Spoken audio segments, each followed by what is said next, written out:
The coffee maker gurgled its last drop. I was reaching for the creamer when Sloane's voice sliced through the kitchen, sharp enough to make me freeze. "Ethan, you hearing me?" I turned. She was leaning against the island in that silk robe Brent bought her last week. The one I wasn't supposed to know cost $3,000. Her arms were crossed. Her expression, the same one she used when she talked down to barista at our local cafe.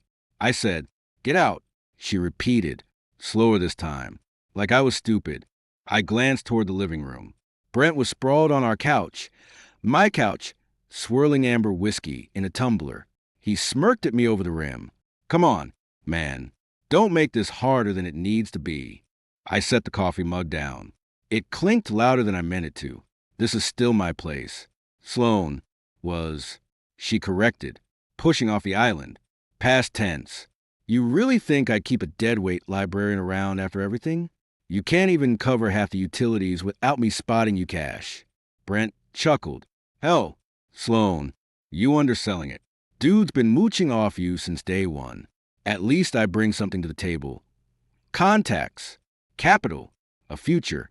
Sloane nodded, satisfied, like he'd just handed her the perfect talking point. "Exactly. You know how embarrassing it is showing up to Beacon Hill brunches with a guy who drives a 10-year-old Civic? People ask what you do, and I have to say, he reads books for a living, like I married some charity case." I looked between them. "So that's it? 3 years. And you're done because I'm not flashing a Rolex?" 3 years of settling. Sloane snapped. She stepped closer, jabbing a manicured finger toward my chest. "You want the truth? I stayed this long, hoping you'd grow a spine. Or win the lottery. Either would have helped." Brent set his glass down, leaned forward, elbows on his knees. "Here's the thing. Ethan, I'm taking over Merrick Capital next quarter. Sloane's going to be a name people recognize. You're going to be a footnote. So do us all a favor. Pack your shit and go." "Pack what?" I asked. "Flat. Most of it's yours anyway." Sloane's eyes narrowed. "Don't get smart. Your clothes are in the hall closet. Your laptop's on the desk. That's it. Everything else, this house, this furniture, this life, it's mine. You signed a prenup. Remember? Not that you had assets worth protecting." I did remember. She cried at the signing. Told me it was just a formality. That she trusted me. I believed her. "Fine," I said. Brent blinked. "That's it? Just fine?" I shrugged. "What do you want? A fight?" "You two already wrote the script." Sloane made an impatient noise. "God, you're so passive. Even now." She marched to the front door, yanked my old North Face backpack off the hook, the one with the frayed zipper, and started stuffing it with a few things she hadn't already replaced. 2 pairs of jeans, 3 shirts, my toothbrush. She didn't fold anything, just shoved. Then she swung the door open. Cold March air hit the back of my neck. "Out," she said, tossing the backpack onto the brick stoop. "And lose my number. Ethan, I mean it, if you try to come back here. I'm calling the cops." Brent stood behind her, grinning. "Yeah, man. Door's that way. Try not to let it hit you on the way out." I walked past him without another word. My sneakers scraped the threshold. Behind me, the door slammed so hard the glass rattled. I stood there for a second, hands in my pockets. The backpack felt lighter than it should have. I heard Sloane's laugh through the door, bright, relieved, like a weight had lifted. Then Brent's lower voice, too muffled to catch. My phone buzzed. I figured it was another overdraft alert. I pulled it out, thumb hovering over the notification. Chase Private Client Alert. Account ending 8842 has received an incoming wire transfer of $15. 000 from Vance Family Trust. Current balance $15. 002 147 829.36. I stared, blinked, read it again. 15 billion, not million, billion. The number didn't compute at first. I'd spent the last 5 years counting quarters for laundry. 15 billion was a joke, a glitch, a wrong decimal. But the sender name was clear, Vance Family Trust. Julian Vance, the man Ava Sterling had mentioned once, years ago, in a conversation I'd mostly forgotten. Something about a will, a contingency. I'd tuned it out, figure it was lawyer speak for nothing. Apparently, it wasn't nothing. I laughed. Once. Short. Dry. The sound surprised me. 15 billion. And Sloan had kicked me out 10 minutes ago. I glanced back at the house. Curtains twitched Sloan, probably checking to make sure I was gone. I could have knocked. Could have shown her the screen. Could have watched her face crumple in real time.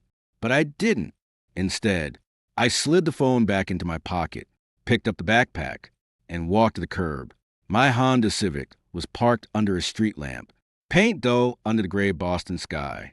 Sloan hated this car, called it embarrassing, said it made her look like she was dating a grad student. I unlocked it, tossed the backpack onto the passenger seat. The leather creaked, same sound it had made when I bought it off a guy in Somerville for $2,000. I sat behind the wheel, turned the key. The engine coughed, then settled into its familiar rumble. I pulled out my phone again, stared at the balance. Still there, still real. $15 billion. I typed a quick text to the only person who might understand. Me, it came through Ava. Me, the Vance Trust. Just now. All of it. Ava, stay where you are. I'm calling you in 30 seconds. Do not move. I smiled. Small. Quiet. The first real smile I'd had in months. Then I shifted into drive, pulled away from the curb, and pointed the car south, toward New York, toward Ava. Behind me, the house on Beacon Hill got smaller in the rearview mirror. Somewhere inside, Sloan was probably already picking out new drapes with Brent, planning their future. Let her. She'd thrown out a man in a thrift store hoodie. She'd find out soon enough what she'd really lost. I tapped the steering wheel, the number still burning behind my eyelids. 15 billion. And I hadn't even broken a sweat. The Civic's heater blew cold air for the first 2 hours. Typical. I kept one hand on the wheel, the other on my phone, watching that chase alert like it might vanish if I blinked. 15 billion doesn't feel real when you're eating gas station taquitos somewhere outside Providence. Ava called right on schedule. Talk to me, she said. No hello. That was Ava, efficient to the bone. I'm on I-95 South. I said, just past the Connecticut sign. Pull over. I'm fine. Ethan, her voice sharpened. You just found out you're worth more than half the Fortune 500. Pull over before you wrap that rust bucket around a guardrail. I sighed and took the next exit, parked under a flickering street lamp in some nowhere town. Happy? No. Where's your head at? I looked at the dashboard, cracks in the vinyl, a coffee stain near the gear shift, trying to figure out if I'm supposed to feel different. You shouldn't. Not yet. She paused. Did you tell her? Who? Sloan? Hell no.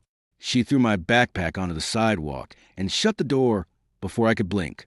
Ava's breath caught, just for a second. Then her tone went flat. Deadly. She threw you out. Yep. Onto the street. Cold as hell.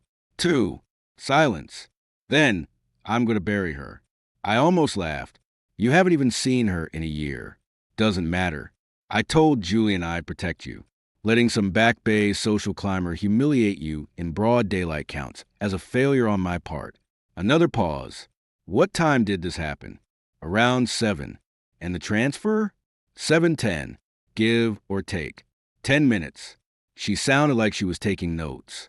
She couldn't wait 10 minutes. Guess not. Listen to me carefully.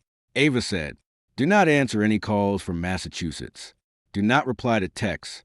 If Sloan reaches out, and she will ignore her, delete everything. Understood? Understood. Good. Keep driving. I'll text the address to the private garage on East 52nd. Use the service entrance. And Ethan? Yeah. Wear the coat I left in the trunk. I frowned. What coat? The navy wool one, with the label cut out. I had it tailored 2 years ago, just in case. Put it on before you step out of that car. I hung up, popped the trunk, and found the coat exactly where she said. Heavy, expensive, smelled like cedar and Ava's perfume. Something sharp and expensive, like money and cold air. I shrugged into it. Fit perfectly. By the time I hit Midtown, the sun was coming up behind the skyline. I followed Ava's directions, pulled into a narrow garage, and killed the engine. The attendant barely glanced at the Civic, just nodded toward the elevator. Top floor, Sterling Lock LLP, glass, steel, and a reception desk that probably cost more than my car. The receptionist looked up, early 20s, polished, the kind of girl who'd side-eye anyone in last season's heels. Can I help you? Ethan Cole, here for Ava Sterling. She blinked, looked me over, coat, jeans, scuffed boots. Ms. Sterling doesn't take walk-ins. Mr. Cole, do you have an appointment? Before I could answer, the elevator dinged. Ava stepped out. She was in a charcoal suit, hair pulled back tight, heels clicking like a metronome. Her eyes locked on me and softened, just a fraction. Then she was moving, crossing the lobby in 5 strides. Clear my schedule, she told the receptionist without looking at her. Then she grabbed my wrist, firm, warm, and pulled me toward the elevator. Inside, the doors closed. Silence except for the hum of the cables. Ava turned to me. You look tired. Long drive. And cold. She reached up, brushed a thumb along my jawline. Her touch lingered. She made you stand outside. It's not a big deal. It's a massive deal. Her voice dropped. Do you have any idea how many nights I sat in this office, staring at your file, wanting to call you, wanting to tell you everything? But Julian's instructions were explicit. Wait until the trust activated. Wait until you were ready. I leaned against the elevator wall. Ready for what? $15 billion? Ready to stop apologizing for existing. She pulled a folder from her briefcase. Thick, embossed. She handed it to me. Read page 3. I flipped it open. DNA report. Julian Vance. Me. 999% match. Next page. Trust documents. Vance Global Holdings. Majority stakeholder, Ethan Cole Vance. Effective immediately. I looked up. Why didn't you tell me sooner? Because Sloan Mercer would have found out the second I did. Ava said, and she would have bled you dry before the ink was dry on the paperwork. I've seen it happen at Ayers a dozen times. I wasn't going to let it happen to you. The elevator opened. Her office, floor-to-ceiling windows. Boston skyline visible in the distance. She poured 2 fingers of scotch. Handed me one. Drink, she said. I sipped. Burn going down. Real stuff, not the plastic bottle whiskey Brent drank. Ava sat on the edge of her desk, watching me. You asked why I waited. Here's the truth. I didn't just wait because of Julian. I waited because I wanted you to know, without a doubt, that someone saw you before the money. That someone chose you when you had nothing. I set the glass down. You chose me? I've chosen you every day for 5 years, she said quietly, even when you were marrying her, even when you stopped returning my calls, even when you thought you were alone. My throat tightened. Ava, don't. She held up a hand. You don't owe me a speech. Just let me do this right. From here on, you don't lift a finger unless you want to. You don't explain yourself to anyone. And if Sloan so much as breathes in your direction, I handle it. She pulled out a black card, Centurion, matte finish, and pressed it into my palm. This is yours. The pin is your birthday. Backwards. There's security detail waiting downstairs. A driver, a new phone, and a suite at the Pierre. Under your real name. I looked at the card, felt the weight of it. What's my real name? Ethan Vance. She smiled small, fierce. Say it. Ethan Vance. Again. Ethan Vance. Good. She leaned in, close enough that I caught her perfume again. Now let's go remind Boston, who they threw out onto the sidewalk. Her intercom buzzed. Her assistant's voice. Strain, Ms. Sterling. Boston's on line 2. It's a press conference. Mrs. Mercer is announcing her new chapter. Ava's eyes lit up. She hit the speaker. Sloan's voice filled the room, smug, polished, dripping with fake humility. After much reflection, I've decided to end my marriage to Ethan Cole. We simply grew apart. I'll always cherish our time together. But I'm excited to announce that Brent Carlisle and I will be leading Merrick Capital into a bold new era. Ava muted it, looked at me. Shall we? I finished the scotch, set the glass down. Let's. She grinned. That's my boy. And just like that, the game began. Ava unmuted the TV mounted on the wall. Sloane's face filled the screen, backlit, glowing, every hair in place. She was mid-sentence, playing to the cameras like she'd been born for it. Sometimes love isn't enough when values don't align. I'll always wish Ethan well, but I deserve a partner who matches my ambition. And with Brent by my side, I'm confident we'll take Merrick Capital to places Ethan could only dream of. Brent stood beside her, grinning like he'd just won the Powerball. He leaned into the mic. We've already secured preliminary financing. This isn't just an acquisition, it's a statement. Boston's financial scene is ripe for disruption, and we're the ones doing the disrupting. Ava snorted. Preliminary financing. Translation. He lied on 3 forms and hopes no one checks. I stayed quiet, watching Sloane. She looked happy, relieved, like a weight had lifted. Probably the same weight I'd felt in my chest for 3 years. Ava picked up her desk phone. Patricia, give me Mark on CNBC. Now, speaker. 30 seconds later. A click, then a male voice. Ava, you're on with Sarah and me. We're live in 5. Tell Sarah to hold the intro. Ava said, cool as ice. I've got a correction to make regarding Merrick Capital. Correction? Mark sounded confused. You mean the Carlisle-Mercer deal? I mean the deal that doesn't exist. Ava said, patch me through. A beat. Then the TV audio dipped, and Ava's voice cut into the live broadcast. I watched Sloane's face on the screen, her smile faltering as the anchor, Sarah, blinked in surprise. This is Ava Sterling, representing Mr. Ethan Vance. To clarify recent misinformation, Merrick Capital was acquired this morning by Vance Global Holdings at a valuation of 9 times Mr. Carlisle's reported net worth. Furthermore, Ms. Mercer's claim of a mutual separation is inaccurate. Mr. Vance was, in fact, ejected from his residence this morning by Ms. Mercer, who holds no legal title to said property. The studio went silent. Then Sarah's voice. Careful, Ava. Are you saying Ethan Vance is the owner of Vance Global? I'm saying Ethan Vance is the sole beneficiary of the Vance Family Trust, with a current net worth of $15 billion. And I'm saying Brent Carlisle couldn't afford the doorknob on the building Ms. Mercer just threw him out of. On screen, Brent's face drained white. He whipped out his phone, thumbs flying. Sloane reached for his arm, but he shrugged her off. Ava leaned toward the speaker. Ethan, you want to add anything? I stepped closer. Put me through. A click, then my voice. Calm, flat, no inflection. Sloane, you threw out a man in a thrift store hoodie. That man now owns the building you're standing in. Enjoy the view while it lasts. I nodded at Ava.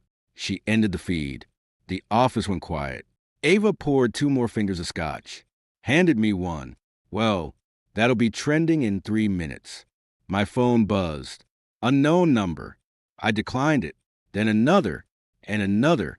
Ava checked her watch. Give it 20 minutes. She'll call here. She was right. 19 minutes later, Patricia buzzed in. Ms. Sterling. Mrs. Mercer is on line 3. She sounds distressed. Ava hit speaker. Sloane's voice came through. Raw. Shaking. Ava? Please, let me talk to Ethan. I didn't know. I thought he was... You thought he was nobody. Ava cut in. You said it yourself at brunch last month. My husband's a sweet guy, but he'll never be anything. Ring a bell?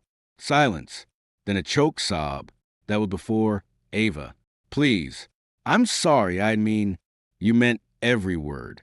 Ava said, you meant it when you threw his clothes onto the sidewalk. You meant it when you laughed with your friends about his car. You meant it when you told him he'd never amount to anything. The only thing that changed is the number in his bank account. Not him. You.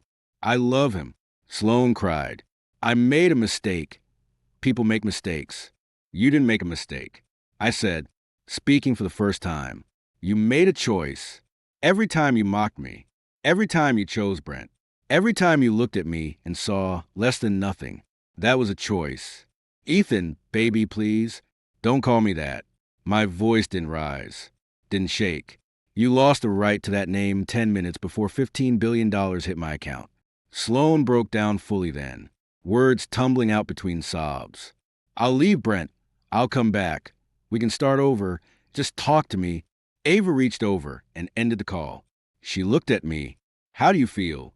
I finished the scotch, set the glass down. Like I can finally hear myself think. Her phone buzzed again. Internal this time. Patricia's voice. Urgent, Ms. Sterling. Compliance just forwarded an encrypted packet from Vance Internal Audit. Subject: Merrick Capital Pre-Acquisition Irregularities. Ava's eyebrows rose. She opened the file on her tablet, scrolled. Then she smiled, slow, sharp, lethal. Well, she murmured. Looks like Brent's been busy. I leaned over. The screen showed transaction logs, forged signatures, and a trail of offshore transfers. Every one of them signed Brent Carlisle. Several CC'd to Sloan. Mercer at private mail. Calm. Ava tapped the screen. Fraud. Wire theft. Conspiracy. And your ex-wife just implicated herself on live television by claiming partnership in a criminal enterprise. I looked at the TV. Sloan and Brent had fled the podium, but the cameras were still rolling, capturing them arguing on the sidewalk. Brent jabbing a finger into Sloan's chest. What's the play?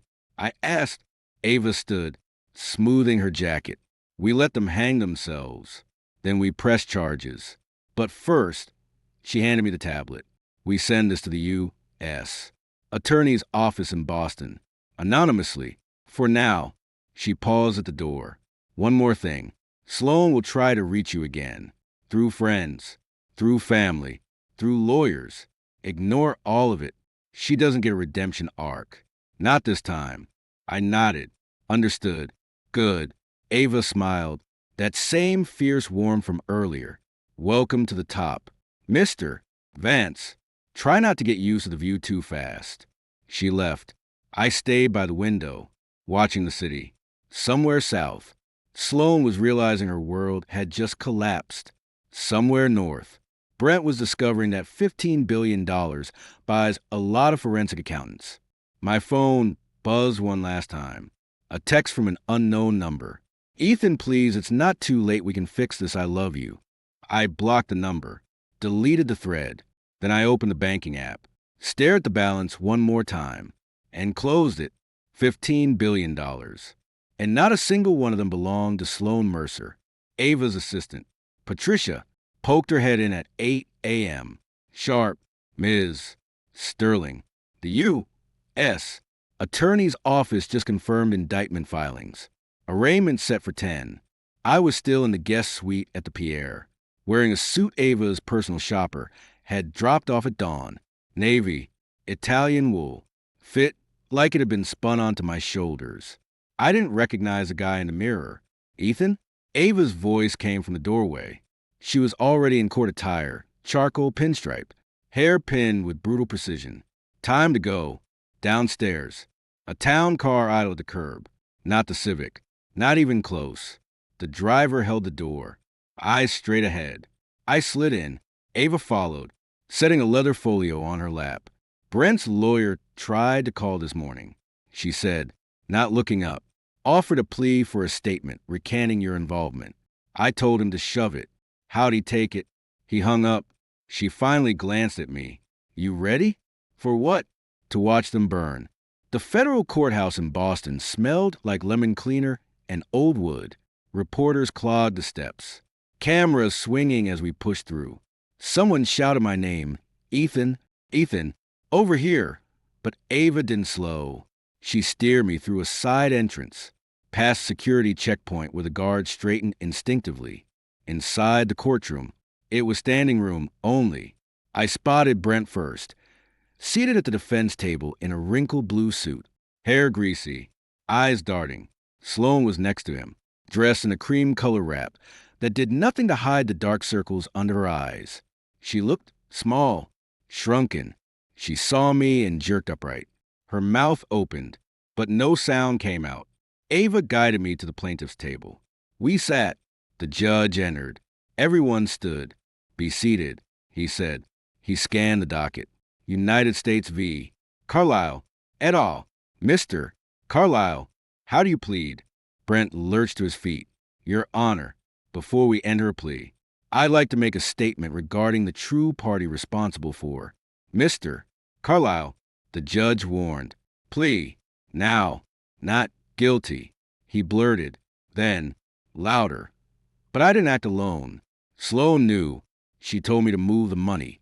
She said her husband was a nobody, that we needed capital to start over. Sloan whipped toward him, face draining of what little color it had. You liar. You said the accounts were clean. You said the audit wouldn't. Order. The judge's gavel cracked. Mr. Carlisle, sit down. Ms. Mercer, control yourself. Ava rose smoothly. Your Honor, the government moves to admit exhibits A through G, detailing wire transfers, forged signature authorizations, and email correspondence between Mr. Carlisle and Ms. Mercer discussing the diversion of client funds from Merrick Capital prior to its acquisition by Vance Global.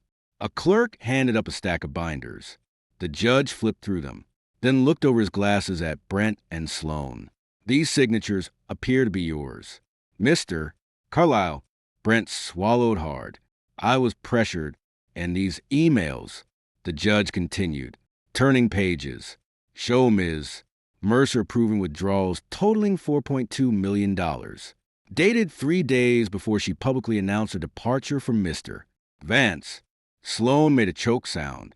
She reached for Brent's arm, but he yanked away. The prosecutor stood. Your Honor, we also moved to admit Exhibit H, a recorded phone call between Ms. Mercer and a real estate agent, dated the morning of her separation from Mr. Vance, in which she states, and I quote, once he's gone, I can liquidate everything and disappear with Brent. Sloan buried her face in her hands. Ava leaned toward me, whispering, watch this. The judge set the binders down. Mr. Carlisle, Ms. Mercer, do you understand the gravity of these charges? Brent nodded frantically. Sloan just shook, silent sobs racking her shoulders. The court accepts the pleas of not guilty, for the record. The judge said, however, given the evidence presented, bail is revoked. You will both be remanded to federal custody pending trial. 2 U.S. Marshals moved in. Brent stood abruptly, pointing at Sloan. This is her fault. She's the one who wanted the money. She's the one who said he'd never know. Sloan finally found her voice. Hi. Breaking. Ethan, please, look at me. Please. Every head in the courtroom turned toward me. I stood, slowly, deliberately. Ava touched my wrist just once, then withdrew. The judge frowned. Mr. Vance, do you wish to address the court?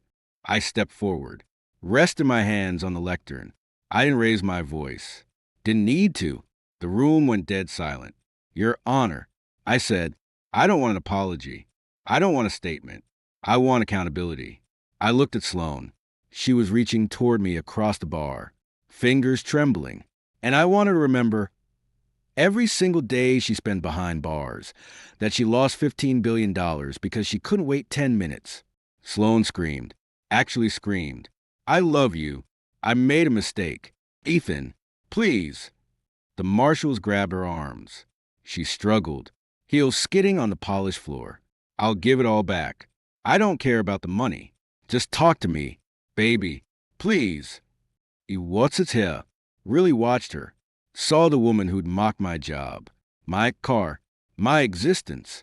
Saw the woman who'd thrown my backpack onto the sidewalk and slammed the door. Saw the woman who'd laughed with Brent about their bold new era. I felt nothing. You loved my silence. I said, loud enough for the court reporter to catch. You loved my poverty. You never loved me. The judge banged his gavel. Remove the defendants. They dragged Brent out first. Cursing. Sloane came next, still crying my name.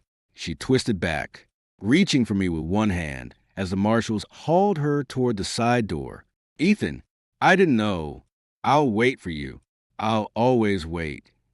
The door slammed shut behind her. Silence. Ava stood, gathering her folio. She looked at me, something unreadable in her eyes. How does it feel? I sat back down, let out a breath I hadn't realized I was holding, like I can finally breathe. She smiled small, proud. That's how it starts. Mr. Vance, that's how it starts. Outside, the cameras were still flashing, but inside, it was quiet, just the tick of the court clerk's keyboard, and the distant echo of a door closing on a life I'd already left behind. My phone buzzed. A news alert. Breaking. Boston socialite Sloane Mercer. Lover Brent Carlisle, indicted on federal fraud charges. Victim identified as anonymous librarian, now revealed as billionaire heir. I silenced it, looked at Ava. What's next? She adjusted her cufflinks. Next, we go back to New York. We have a company to run. And then she paused, a rare softness in her voice. We start living like you're allowed to take up space. I stood, offered her my arm. She took it as we walked out of the courtroom. I didn't look back. Not once. Behind me, the gavel fell one last time. And ahead? Ahead was everything Sloane would never touch. The wedding planner. A frazzled woman named Janine, with a headset permanently glued to her ear, cornered me near the champagne tower. Mr. Vance. The string quartet wants to know if you prefer the Bach or the Mendelssohn for the processional. I looked past her, toward the stretch of beach where Ava was barefoot in the sand, flipping through a thick binder someone had handed her. She'd argued with the florist earlier about penny to rose ratios, then fired the guy from the yacht club who'd tried to upsell us on premium ice sculptures. Bach, I said, but ask Ava. It's her call. Janine blinked. But you're the groom. Exactly, I said, which means I already won. Everything else is just details. She hurried off. I walked down to Ava. She looked up, squinting against the late afternoon sun. Tell me that's not Janine crying again. Bach, I said. Also, the ice sculpture guy is gone. Good. She shut the binder. He tried to charge us $4,000 for a swan. We don't need a swan. Ethan, we need decent champagne and a dance floor that doesn't sink. Done. She studied me. You look relaxed. I am. I nudged the seashore with my shoe. Feels weird, doesn't it? No one asking me for money. No one pretending to like me. Just this. Just us. She agreed. Then her assistant, a harried kid named Leo, jogged up an envelope. Ms. Sterling. This arrived via courier from a Massachusetts Department of Corrections. It's marked personal and urgent. Ethan Vance. Ava's expression cooled. She took the envelope, felt the weight of it. Wanting to toss it? I looked at the return address. MCI Framingham. Sloane's handwriting, looped, dramatic, the same hand that had signed the prenup 3 years ago. Open it. I said, read it to me. Ava slit the envelope with a fingernail, pulled out 2 pages, covered in cramped script. She scanned, then let out a short, humorless laugh. It's a performance.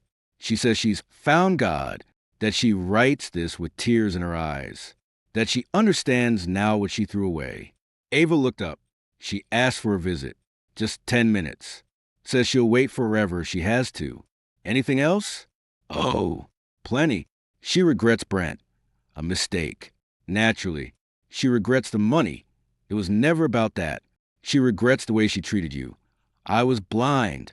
Ava flipped to the second page. Then it gets interesting. She says she's being persecuted for loving you too much. That if I weren't in the picture, you'd come back. That our marriage is built on lies and wealth. I held out my hand. Ava gave me the letter. I read the last paragraph myself. Ethan, my love, if you're reading this, know that I'm on my knees daily for us. I'll wait. I'll always wait. Because what we had, before the money, before the lies, was real. Come back to me, even if it takes years. I'll be here. I folded the letter neatly, handed it back to Ava, returned to sender. Unopened, her eyebrows rose. You read it. I did, and now I'm done with it. I look toward the ocean. She thinks 10 minutes is a long time. She has no idea what forever feels like. Ava smiled slow, genuine. That's my favorite thing about you. You don't drag things out. Leo cleared his throat. 5 minutes to ceremony. Ava squeezed my arm. Go get suited up. Mr. Vance, I'll handle the swan situation. The ceremony itself was short. Bach played. Ava walked down the makeshift aisle in a dress that caught the light every time she moved. When she reached me, she was smiling, not the polished smile she wore in boardrooms, but the real one, the one that reached her eyes. The officiant, a judge Ava had known for years, kept it simple. Do you, Ethan, take Ava to be your wife? I do, I said, no hesitation. And do you, Ava, take Ethan to be your husband? I do, she said. Then, quieter, just for me, 1,000 times. I do. She slid the ring onto my finger.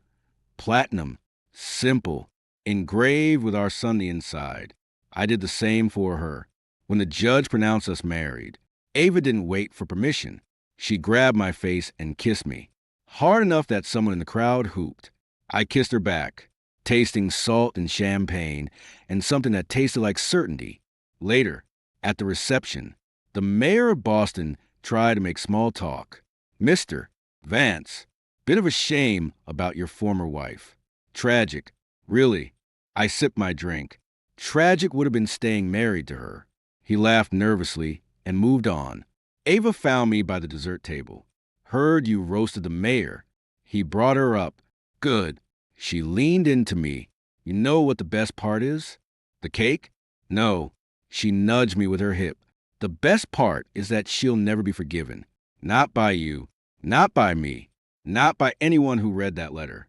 She'll spend the next 6 years telling herself you'll come back. And every day, she'll wake up to the fact that you won't. I kissed the top of her head. You're enjoying this a little too much. I'm enjoying you. Mr. Vance, there's a difference. Our honeymoon flight left 2 days later. First class. Naturally, Ava kicked off her shoes and curled into the window seat. I handed her a blanket. You ever think about it? She asked, tracing patterns on my sleeve. If the money hadn't come, if I hadn't found you that day, I think about it. I admitted, but not for long, because even if the money never came, I'd still be here, just poorer. She laughed. Liar, you'd have fought for me anyway. Damn right. She went quiet for a minute. Then, thank you. For what? For not disappearing, she said. For letting me find you. For choosing me when you could have had anyone. I turned her hand over, traced the word engraved inside her ring. Ours. You didn't let me disappear first. Seemed only fair. Below us, the clouds broke, cities and rivers, and everything Sloan would never touch stretched out like a map. Ava fell asleep against my shoulder, her breathing steady.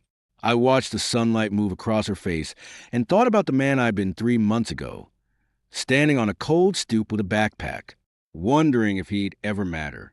He did, just not to the person he'd thought. My phone buzzed. A news alert. Former Boston socialite Sloan Mercer transferred to minimum security facility.